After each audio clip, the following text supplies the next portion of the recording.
दोस्तों जय आदिवासी ने जय जवाहर। दोस्तों फिर से वीडियो में अपलोड करने बाज रही हूँ। घना दहाड़ा है गया यार दोस्तों, चैनल पर वीडियो नहीं मैं डाली कहा कि मार वीडियो चलतला नहीं कर वीडियो नहीं बनाई सके दोस्तों। तो हमें 9 अगस्त आदिवासी विश्व दिवस आ रही दोस्तों। पहरो वीडियो बनाई रही मैं, ब्लॉग बनाई रही हूँ। तो वीडियो में बनी रहजो और लास्ट तक वीडियो देख जी यार दोस्तों।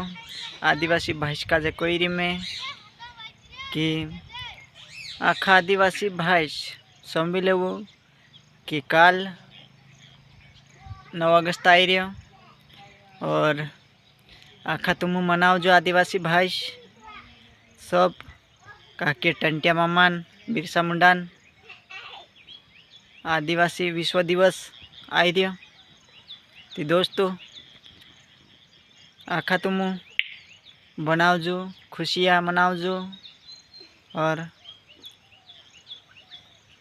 टंटिया मामा का जे याद करजो। वीडियो कैसा लगे कमेंट कर देखाड़जो और चैनल को भी सब्सक्राइब कर लेजो दोस्तों।